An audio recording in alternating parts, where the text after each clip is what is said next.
Keluar.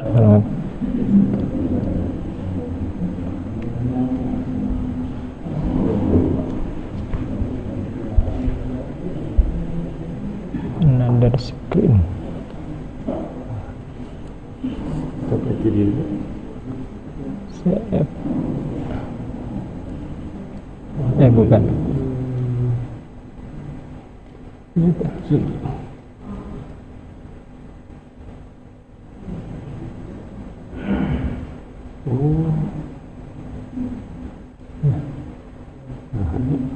Iya, drivernya tadi. Enggak ya, laptopnya.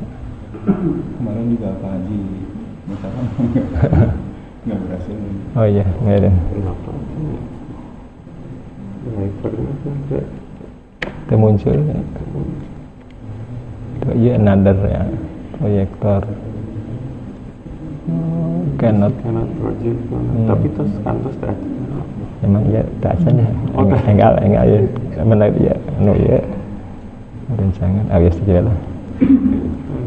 Ya.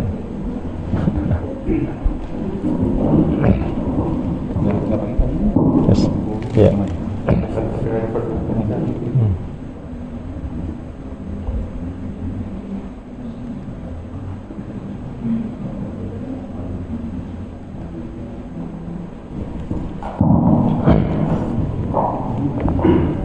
Assalamualaikum warahmatullahi wabarakatuh.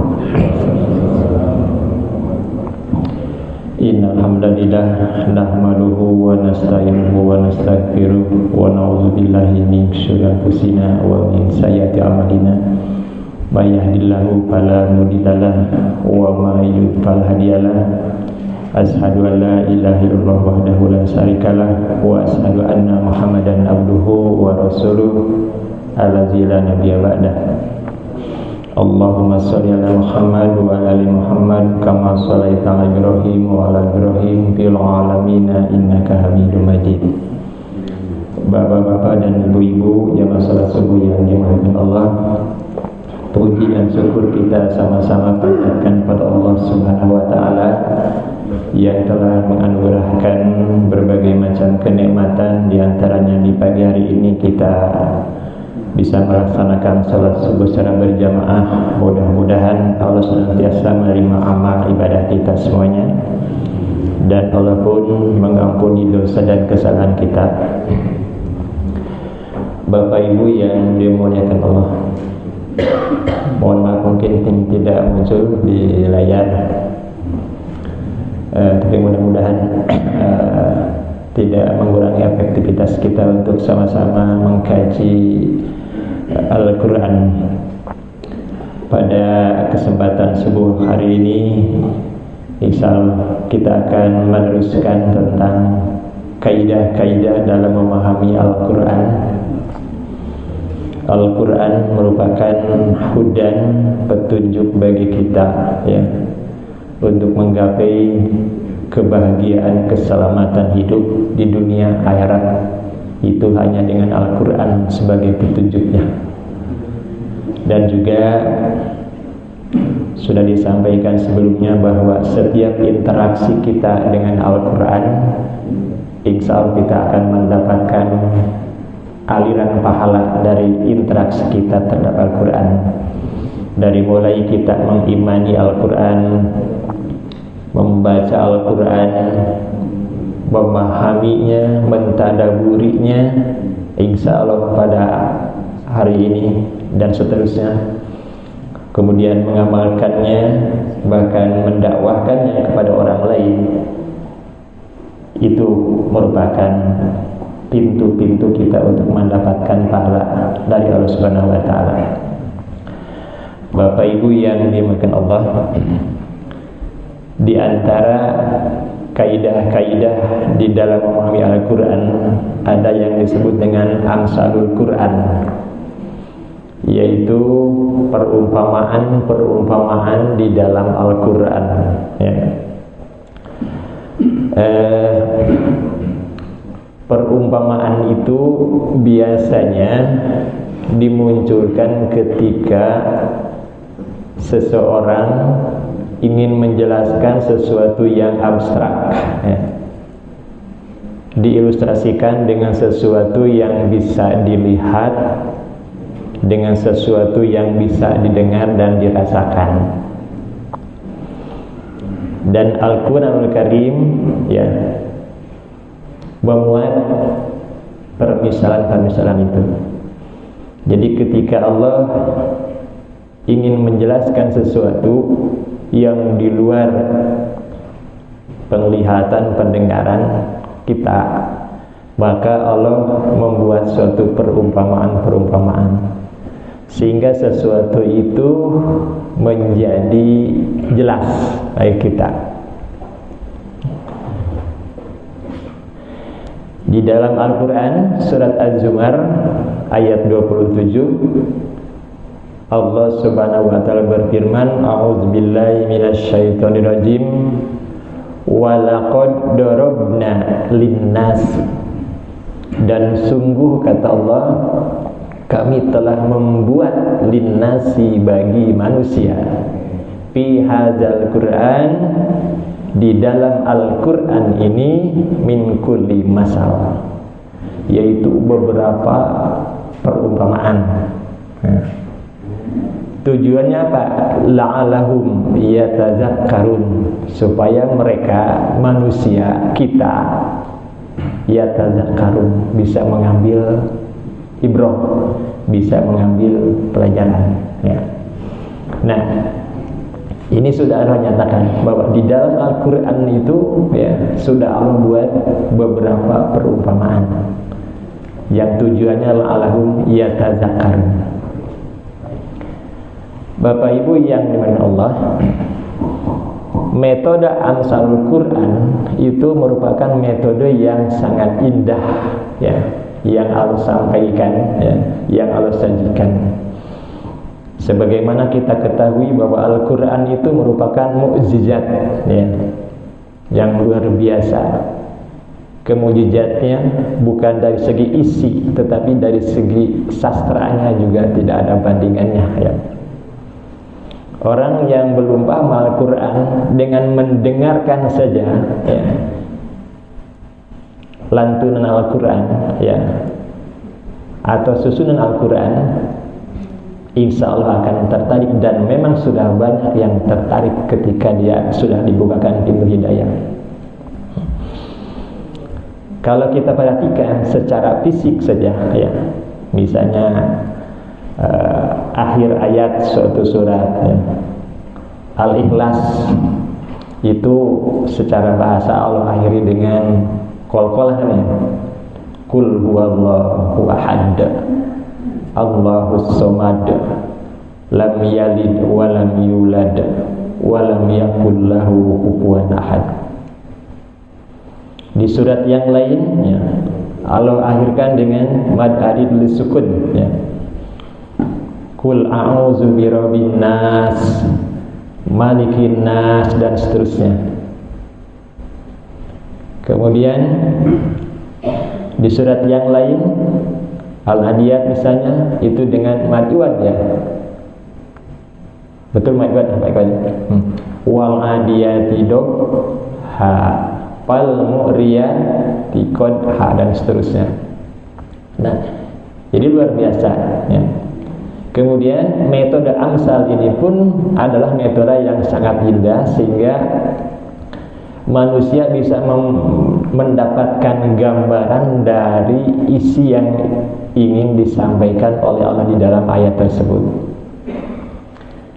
Kemudian yang kedua, metode Amsal ini atau metode permisalan ini bertujuan untuk menjelaskan makna-makna yang terkandung di dalamnya dan mengumpamakan dengan perkara-perkara yang bisa dirasakan langsung, bisa dilihat langsung, seolah-olah kita menyaksikan dengan mata, mendengar dengan telinga, dan merasakan dengan hati. Sehingga esensi isi ayat yang ingin disampaikan oleh Allah Subhanahu wa taala itu bisa sampai ke hati manusia.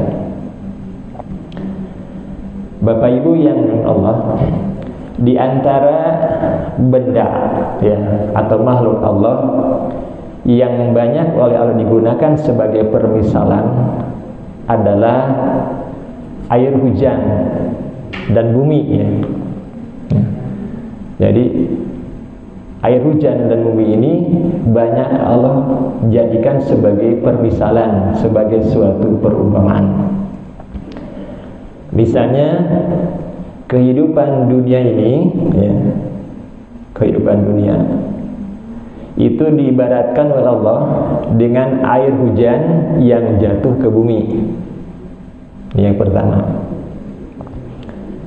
Yang kedua, selanjutnya adalah nanti setiap manusia termasuk kita juga akan dibangkitkan ya di padang mahsyar. Dan Allah gambarkan itu juga dengan turunnya hujan ke bumi, munculnya manusia nanti di yaumil akhir. Kemudian wahyu yang Allah turunkan ya kepada manusia juga itu diibaratkan dengan air hujan yang jatuh ke tanah.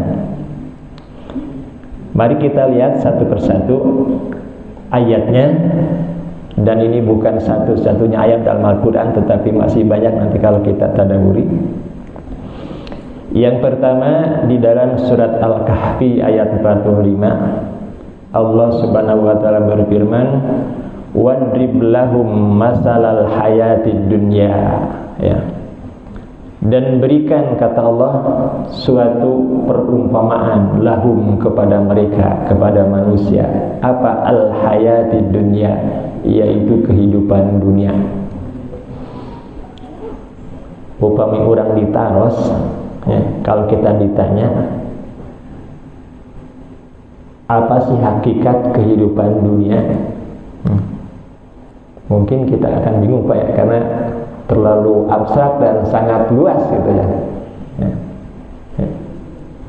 Jadi kita tidak tahu apa hidup di dunia itu apa. Nah, Allah jelaskan kehidupan dunia itu kama'in anzalnahu minas sama.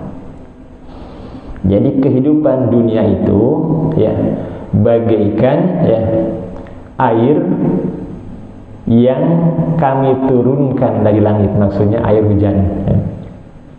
Gitu. Fahtalatu bihi nabatul ardh ya. Kemudian dengan sebab air hujan itu maka tumbuhlah, suburlah berbagai macam tanaman ya di muka bumi ya. Jadi tanah yang gersang, kemudian turun hujan, maka tumbuhlah dengan suburnya berbagai macam tanam-tanaman ya yang dibutuhkan oleh manusia. Nah, apakah tanaman-tanaman itu langgeng? Ternyata tidak, Pak ya. Kita nanam jagung, apakah terus selamanya? Kan tidak ya. Paling berapa bulan umur jagung? Ada peribahasa seumur jagung ya. Cepat ya. Ya. Nah, sebentar ya. Tidak selamanya pikabitawin kan ya. Maka kata Allah, fa'asbaha siman tadruhu riyah. Maka tanaman itu menjadi kering, kemudian ditiup angin, hancur. Apa ibrahnya dengan permisalan ini? Dunia yang kita nikmati juga indah, tetapi sebentar ya, sebentar, tidak lama. Maka ibrah berikutnya adalah jangan terpedaya dengan kehidupan dunia. Memang senang, menyenangkan, tetapi bukan satu-satunya kesenangan, dan kesenangan ini akan berakhir. Karena setiap tanaman tumbuhan yang ditumbuhkan oleh bumi dengan lantaran ada air hujan itu tidak akan lama. Nah, di dalam sebuah hadis ya, Ada seorang sahabat Ibnu Umar, dia mendatangi Rasulullah dan kebetulan Rasulullah itu sedang tiduran. Kemudian pas Rasul bangun, maka di pelipis baginda Rasulullah SAW itu ada bekas tapak ya. Upami bapak misalnya tiduran di atas pelapa apalah gitu ya, pasti di sini ada nempel ya. Tapi kalau kita mengisal tidak nempel ya, karena kita mah tidur jangan empuk ya. Ya, kan luar biasa tidur kita itu ya. Rasul tidak seperti itu. Itu di dalam riwayat itu disebutkan di atas pelapah kurma, jadi tapak. Maka Abdullah ini merasa sedih. Ya Rasulullah, engkau ini adalah Nabi Allah, sementara raja-raja nun jauh di sana hidup gemerlapan. Maukah aku berikan kepada engkau tempat tidur yang layak? Apa jawab Rasulullah? Kata Rasul, wahai Abdullah, hidup dunia ini bagaikan orang musafir dan sebuah pohon ya. Jadi hidup dunia ini bagaikan seorang musafir dengan sebuah pohon ya.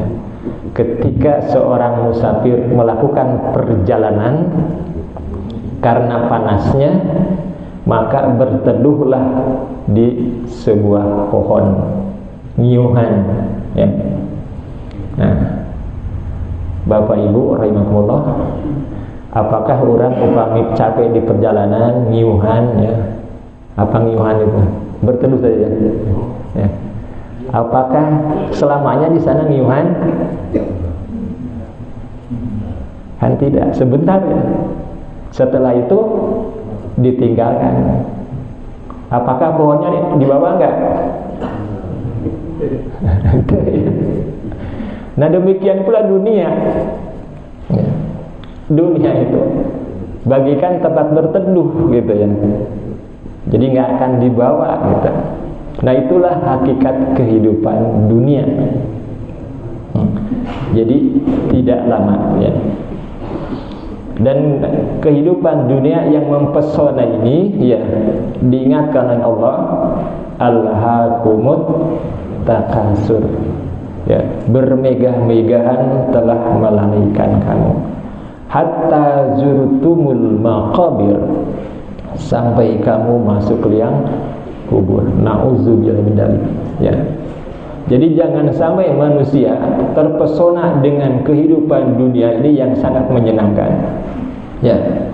Bahkan tidak ada kesempatan untuk sadar, hatta zurtumul maqabir, sampai dia masuk ke alam kubur ya. Dan barangkali baru sadarnya itu seperti yang dilogikakan Allah dalam surat Al-Munafiqun ya. Rabbi laula akhartani ila ajalin qarib. Baru ketika roh sampai di kerongkongan, dia memohon kepada Allah, wahai Tuhanku ya, mengapa engkau tidak beri tangguh ajalku ini ila ajalin qarib, barang sebentar saja. Untuk apa? Fa asaddaqo wa aku minas sholihin, supaya aku bisa bersedekah ya. Sementara umurnya yang sekian puluh tahun itu disia-siakan. Karena apa? Terlena, terpesona dengan kehidupan. Bapak Ibu rahimahullah, ada istilah kalau kita mati itu disebut dengan meninggal dunia ya. Nah, meninggal dunia. Dan meninggal dunia ini itu adalah kependekan dari meninggalkan dunia ya. Ya. Kalau meninggalkan dunia ya berarti menuju suatu tempat ya. Ya. Apa tempatnya? Jangka pendeknya adalah alam kubur, transit. Jauhnya adalah alam akhirat. Nah, dalam kehidupan ini ya ada dua kemungkinan. Yang pertama, kita meninggalkan dunia atau dunianya yang meninggalkan kita, ya. Kalau kita meninggalkan dunia, ya, harta yang kita kumpulkan itu, ya, kita tinggalkan menjadi bagian sabuk ahli waris, ya. Atau bisa jadi, ya, dunianya yang meninggalkan kita. Urangna ya kene, tapi dunia yang sudah kita kumpulkan itu habis, ya. Maaf saudara kita di Turki misalnya, ya. Salah. Orangnya masih ada, tetapi Masya Allah, Allah yang Maha Kuasa dengan sekejap, ya, miliarder itu menjadi seorang pengemis, kan, dalam sesaat itu. Nah, jadi artinya dunia itu adalah bukan suatu dambaan segalanya, ya, karena masih ada kebahagiaan yang sesungguhnya. Wa mal hayatud dunya illa la'ibun wa lahun, kata Allah. Dan tiadalah kehidupan dunia itu kecuali lahun, ya, ya. Itu sendagoro, wa la'ib, dan permainan, bersenang-senang. Dan di balik itu ada kehidupan akhirat.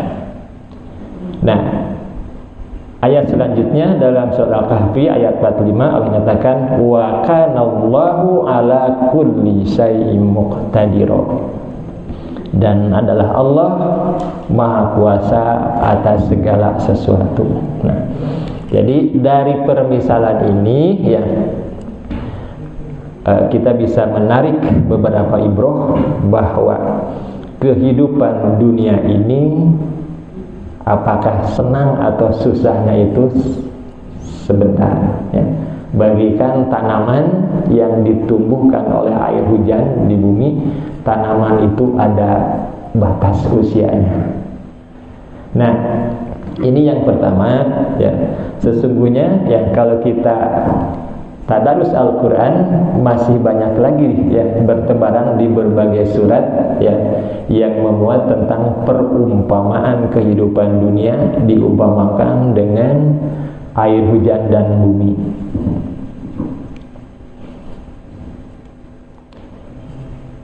Kemudian yang kedua, tadi di awal sudah saya sampaikan, Allah pun mengumpamakan bangkitnya kita, ya, nanti di padang mahsyar. Juga Allah kaitkan, diberikan gambaran dengan turunnya air hujan ke bumi.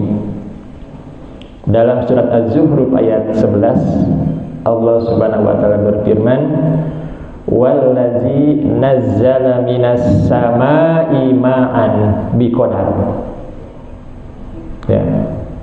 Dan Allah telah menurunkan, ya, air hujan, ya, minas samai, dari langit, ya, biqadar, ya. Itu dengan kadar tertentu, ya, dengan ukuran tertentu, ya, sesuai dengan kebutuhan. Bapak Ibu rahimahullah, ya. Ternyata kalau kita melihat ayat ini, Allah itu sudah mengukur, ya, debit volume hujan itu, ya. Tapi kenapa di kita itu seolah barangkali kita sering menyaksikan ini kelebihan sehingga banjir, ya. Para sudah menyatakan itu biqadar, sudah ada takarannya, gitu, sesuai dengan kebutuhan. Ya, tapi kadang-kadang kita sering menyaksikan, wah ini overload ini, ya, turunnya hujan. Berarti ada sesuatu yang salah di sini. Apakah ini Allah yang salah dalam planningnya atau siapa? Bukan, ada yang mengganggu keseimbangan alamnya. Ya. Siapa? Manusia, sanes orang. Ya. Itu ternyata biqadar, dengan takaran-takaran sesuai dengan kebutuhan. Nah, makanya orang ini terkedah ngomel, misalnya dikasih hujan di dia henteu. Allah sudah ngatur. Sesuai dengan kebutuhan, ya. Ya. Kan kadang-kadang kita hanya hujan teh cenah wawarehan. Ternyata itu Allah sudah Maha tahu ini ya. Gitu. Dan kalau kita tafakuri Bapak ya, ibroh dibalik ya, kenapa Allah ini banyak menggunakan air hujan dengan bumi ya, sebagai tamsil itu ternyata air hujan itu unik ya.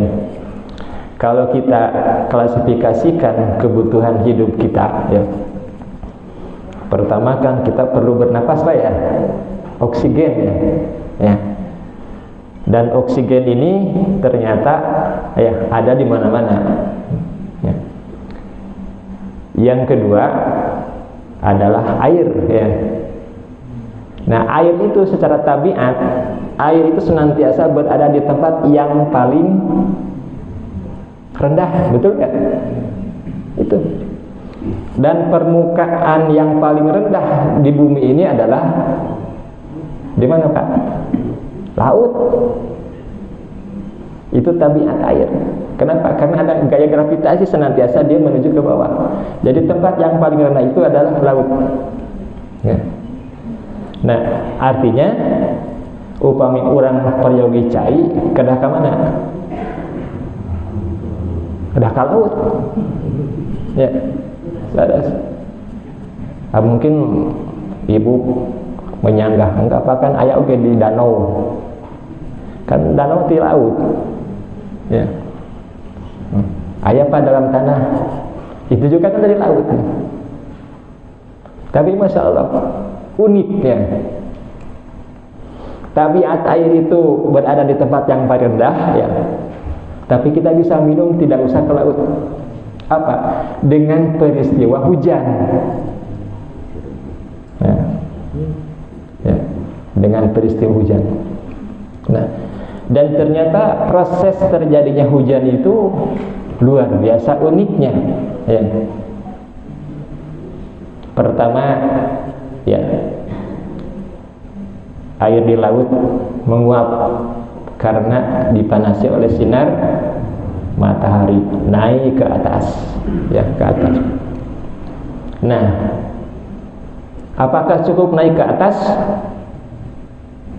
Kalau hanya cukup naik ke atas, mungkin hujan itu hanya di atas permukaan air laut. Muadugi Karandusari naik tigu berarti ya. Tapi Allah membuat SOP, Masya Allah, sunatullah. Setelah naik ya, didorong oleh angin. Angin itu apa? Angin itu kan udara, tapi yang bergerak. Mengapa udaranya bergerak? Karena ada perbedaan tekanan. Kenapa ada perbedaan tekanan? Karena ada perbedaan suhu. Udara bergerak dari tekanan tinggi ke rendah. Yang membedakan suhu siapa? Atau apa? Matahari. Sehingga angin bergerak membawa apa tadi? Awan, ya, gitu, luar biasa, bergerak terus. Setelah itu apakah langsung turun hujan? Tidak kan? Mengalami kondensasi. Ya. Jadi tadi awan, ya, butiran-butiran air yang sangat kecil itu menggumpal, turunlah hujan. Di mana turunnya? Sesuai dengan yang Allah kehendaki. Ya. Jadi luar biasa, uniknya.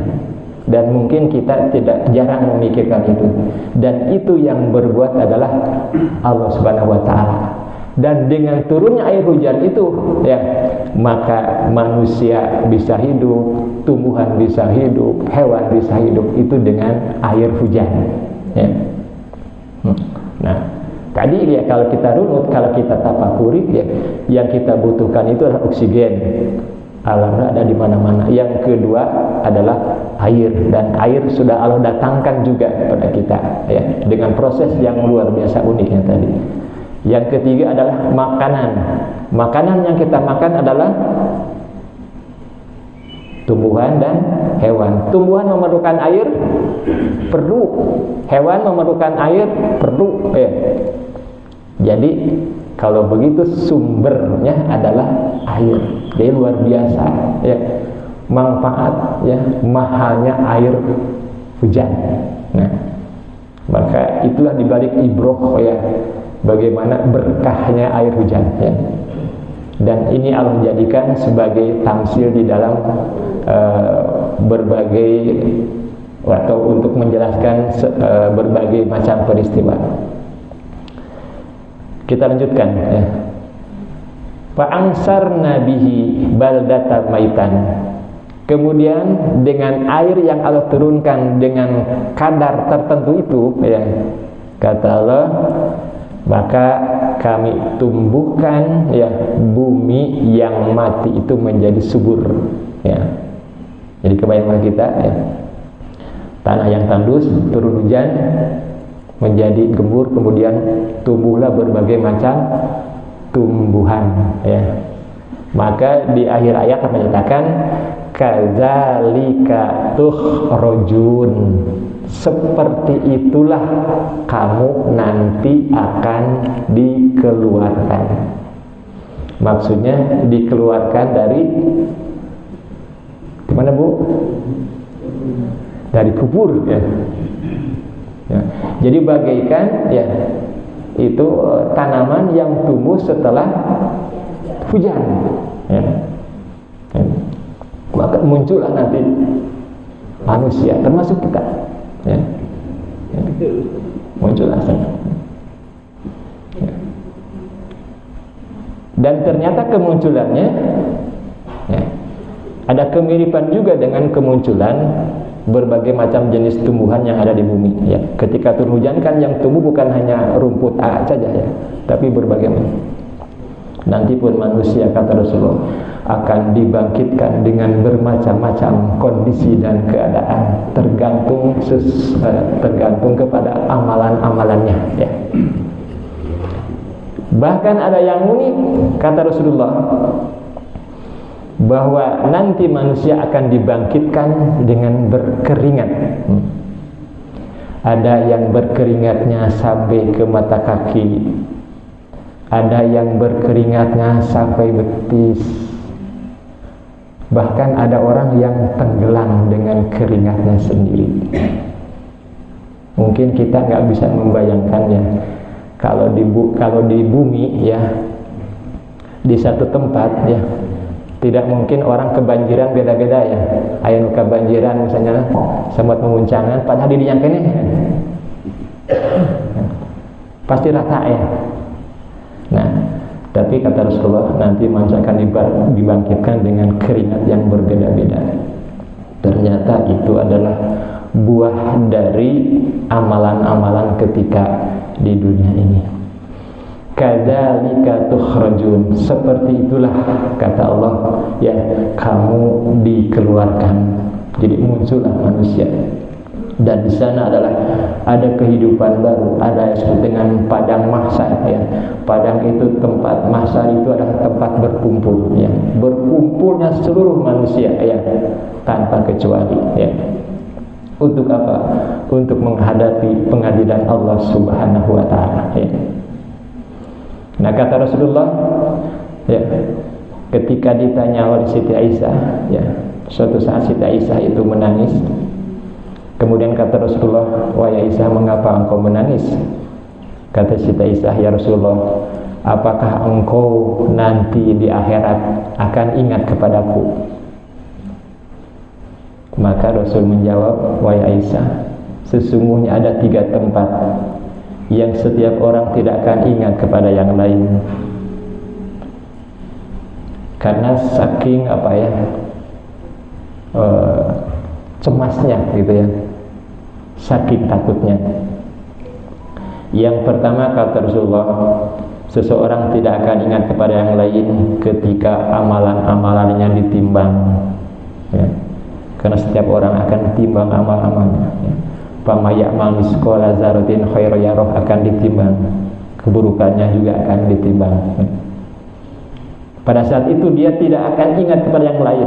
Sampai kapan? Kata Rasul, sampai dia mengetahui apakah yang berat itu adalah kebaikannya atau sebaliknya keburukannya. Jadi masa-masa penimbangan amal ini masa-masa yang sangat mendebarkan bagi semua manusia. Makanya ibrahnya kita jangan menyia-nyiakan kebaikan meskipun hanya sedikit, dan sebaliknya janganlah meremehkan keburukan meskipun mungkin dipandang kecil. Yang kedua, kata Rasulullah, ketika akan dibagikan catatan amalan-amalannya, ya, sampai dia mengetahui apakah dia akan menerima dari sebelah kanan atau sebelah kiri, ya. Sebelah kanan pertanda dia akan mendapatkan kebahagiaan, dan sebelah kiri pertanda dia akan mendapatkan kecelakaan. Yang ketiga, kata Rasulullah, ketika dia menghadapi as-sirat, ya, sampai apakah dia selamat atau bahkan sebaliknya dia terjerumus ke dalam neraka. Nah, itu peristiwa-peristiwa yang terjadi di padang mahsyar. Nah, Bapak Ibu yang Allah, itu yang kedua. Jadi Allah mengumpamakan, ya, proses munculnya manusia nanti di padang mahsyar juga diibaratkan dengan air hujan yang turun ke bumi yang menumbuhkan tumbuh-tumbuhan. Cuma nanti di akhirat yang tumbuh bukan tumbuhan tetapi manusia. Kemudian yang ketiga, yang juga Allah gunakan air hujan, ya, dan tanah sebagai tamsil, ya, adalah ketika Allah menjelaskan tentang wahyu dan hati, ya. Ya. Jadi wahyu dan hati itu diibaratkan dengan air hujan dan bumi. Itu ada di surat Ar-Ra'd ayat 17. Dan ini pun ada di dalam hadis riwayat Imam Bukhari. Jadi kata Rasulullah, antara wahyu dengan hati itu bagaikan air hujan dengan tanah, ya. Ketika air hujan itu turun, ya, maka air hujan itu bisa memasuki 3 jenis tanah. Yang pertama adalah tanah yang gembur. Maka ketika air hujan jatuh ke tanah yang gembur, ya, yang subur, maka dari tanah itu akan tumbuh berbagai macam tanaman yang menyenangkan, ya. Nah, kemudian yang kedua, bisa jadi air hujan itu jatuh bukan ke tanah yang gembur, ya, tetapi tanah yang keras dan dia bisa menampung air, ya. Ini masih ada manfaatnya, Pak? Masih, ya. Kalau yang tadi, yang pertama jelas itu, ya. Ya. Ya. Jadi dia itu hanya menampung tetapi tidak bisa menumbuhkan tumbuhan. Nah, yang ketiga, air hujan itu bisa jatuh kepada tanah yang gersang, ya. Jadi menumbuhkan tumbuhan tidak, kemudian menampung pun tidak. Ya, jadi mungkin kalau bahasa kita mah lebet, nyerap, ya, penyangsang, ya. Ya. Kalau bahasa kita mah mungkin masuk dari sebelah kanan keluar sebelah kiri, ya. Nah, itulah yang ditamsilkan oleh Rasul, ya, tentang wahyu dan hati, ya. Demikian pula wahyu yang Allah turunkan itu ketika masuk ke hati itu bermacam-macam. Ada yang ketika turun wahyu, ketika baca Quran itu ada yang menyerap ke hati sehingga menumbuhkan hati sehingga subur, sehingga dengan masuknya ayat-ayat itu maka lahirlah amalan-amalan yang soleh, ya. Ahli sholat, zakat, puasa, haji, dan seterusnya, ya. Ini kalau masuk ke hati yang gembur, yang tadi yang bagaikan tanah yang subur. Yang kedua, tamsil yang kedua adalah tadi air hujan yang jatuh ke tanah yang cuma bisa menampung, mungkin di sana banyak bebatuan, ya, yang kedap akan air, gitu, ya. Ya. Tadi ini masih bermanfaat, Pak, ya. Ya, binatang bisa ngambil air di sana. Tapi dia sendiri tidak bisa menumbuhkan. Nah ini masih beruntung ini orang ini ya. Ya, dia sendiri tidak bisa memanfaatkan, tapi orang lain bisa mengambil manfaat darinya. Dan yang lebih celakanya yang ketiga, dia tidak bisa menerima air hujan, ya, dia hanya meresap aja ke bawah. Dan kalau ditafsirkan dengan wahyu, ya, wahyu bukan tidak turun kepadanya, ya, nasihat bukan tidak turun kepadanya, tetapi hanya lewat saja. Tidak pernah mampir, ya, itu. Nah, mudah-mudahan kita termasuk kategori yang pertama, ya, itu. Nah, Bapak Ibu Allah, ini perumpamaan yang Allah sampaikan dalam Al-Quran yang menggunakan air hujan dan bumi, ya, itu. Nah, ada perumpamaan yang bentuk lainnya. Ya, insya Allah ini sudah pada mafhum bersama, ya. Ketika Allah ingin menggambarkan pahala infak yang berlipat, ya. Ya. Umpamanya orang infak 1 rupiah, jadi berapa Pak? Jadi berapa? Kan kita suka hitung-hitungan, ya. Jalan 700 ya. Nah, biasa kita infak minimal sabaraha?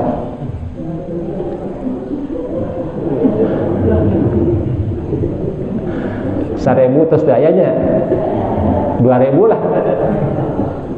2.000. Jadi kenging sabaraha tah?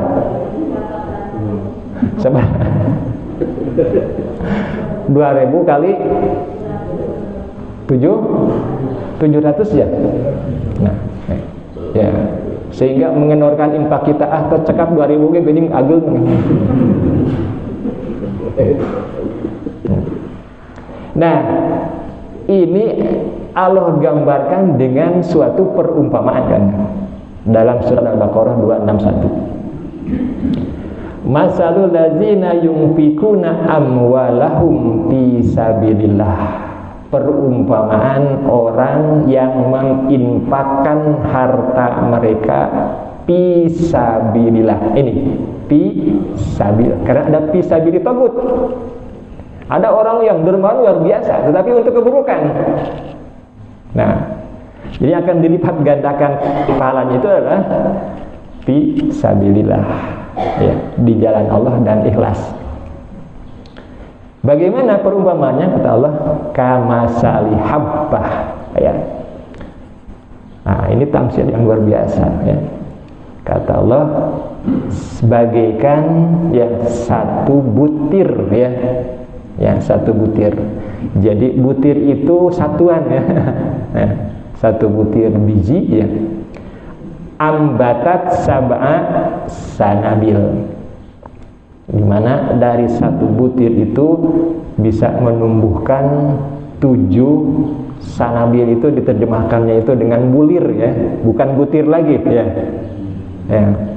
Jadi barangkali kalau dibayangkan kita nanam satu biji padi, ya, tumbuh satu pohon, ya, satu pohon, kemudian berbuah, ya. Apakah buah padi itu satu butir? Tidak, kan satu bulir, ya. Ranggei mungkin, ya. Satu ranggei, ya. Nah, satu ranggeinya pikul sumbulati mi'atu habbah, ya. Jadi satu ranggeinya, satu bulirnya itu mi'atu habbah. Ada 100-nya. Jadi dari satu butir menjadi 7, ya, dari 7 menjadi 100. Dietangku ibu 700, ya. Ini pelipat gandakan pahala kebaikan. Apakah memang hanya sampai 700 kali lipat? Ternyata kata Allah tidak, ya. Allah masih berfirman, wallahu yudha'ifu liman yasha. Dan Allah itu masih melipat gandakan lima yasha bagi yang Allah kehendaki, ya. ya. Itu sesuai dengan kebijaksanaan, kemaharahman rahimnya Allah Subhanahu wa taala. Jadi masih berlipat. Ini luar biasa. Pahala infak fisabilillah, ya. Wallahu wasi'un alim, dan Allah itu maha luas rizkinya, maha luas kebijaksanaannya, alim, dan juga Allah maha mengetahui. Nah, jadi dengan tamsil yang seperti ini, ya, maka kita bisa membayangkan, ya Allah luar biasa, ya, pahala dari infak sedekah, ya. Dan kita tidak boleh menyia-nyiakan, ya, kemampuan yang kita miliki tidak seberapa. Ya, misalnya saya mau infak gitu, ya, karena sedikit. Kata Rasulullah, ya, jagalah dirimu, ya, walaupun dengan cara, ya, maksudnya jagalah dirimu dari siksa api neraka meskipun hanya dengan bersedekah 1 butir kurma. Artinya jangan menyia-nyiakan kesempatan, karena yang Allah nilai itu bukan ukuran nominalnya, ya, tetapi sejauh mana perjuangan kita untuk mendapatkan itu dan keikhlasan kita. Nah, Bapak Yunus, karena ini sudah siang barangkali ini terakhir satu lagi kebalikan dari infak sedekah tadi. Nah, orang yang berinfak fisabilillah pahalanya luar biasa. Tapi kata Allah, itu jangan dihancurkan kembali pahalanya itu. Nah, Allah mengibaratkan orang yang bersedekah dengan riya itu, ya, bagaikan tanah yang berada di atas batu yang licin. Ya ayyuhallazina amanu, wahai orang-orang yang beriman, la tubtilu shadaqatikum bil mani wal ada. Janganlah engkau batalkan, ya, hancurkan pahala sedekahmu bil mani wal ada, dengan cara menyebut-nyebut dan menyakiti orang lain, ya. Artinya jangan jangan merasa takjub kepada diri sehingga mencap diri ahli sedekah sebagainya, ya. Kalazi yunfiqu malahu ria'an nas, seperti orang yang berinfak hartanya karena riya kepada manusia, wala yu'minu billahi wal yaumil akhir, dan dia tidak beriman kepada Allah dan juga tidak beriman kepada hari. Famasaluhu kamasali sofwan.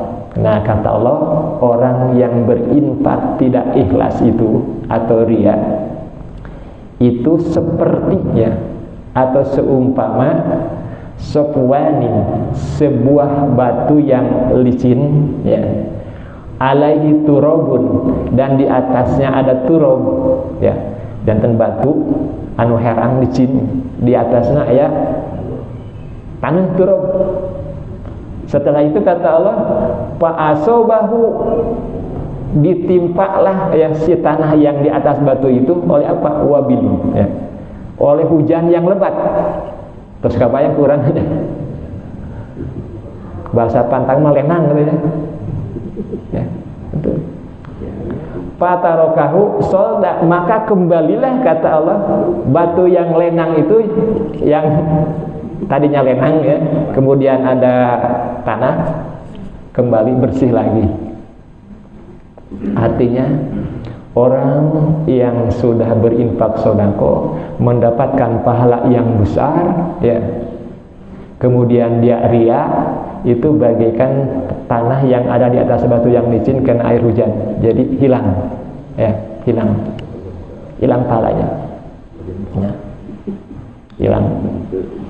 Makanya di dalam beramal itu, ya, ada 3 hal, ya. Yang pertama mulai beramal, yang kedua istiqomah beramal, yang ketiga menjaga pahala amal.